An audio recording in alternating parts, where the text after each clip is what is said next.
अस्सलामुअलैकुम। मेरा नाम राशिद है और आज मैं आपको बताऊंगा कि आप काउंट किस तरह से करवा सकते हैं। काउंट का फॉर्मूला आप किस तरह से यूज़ करते हैं। काउंट के बारे में मैं आपको एक बात बता दूं कि जो काउंट होता है वो स्पेशल करैक्टर्स, सिंबल्स और जो भी आपका टेक्स्ट होता है उसको काउंट नहीं करता।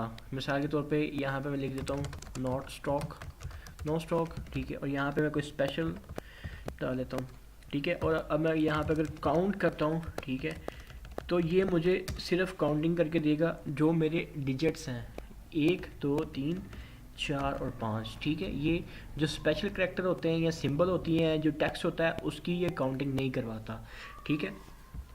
सिंपल इसका formula is equal to count, ठीक है। और पैरेंथेसिस शुरू करनी है, जहाँ पे आप काउंटिंग करवाना चाहते हैं उसकी वो सारी आप रेंज की सिलेक्शन करेंगे और ये आपको काउंटिंग करके दे देगा, ठीक है। ये होता है काउंट का फॉर्मूला और इसको आप as per your requirement, as per your need आप इसको यूज़ कर सकते हैं। नेक्स्ट हम काउंट ए की बात करेंगे, काउंट ऑल की, ठीक है। Thank you.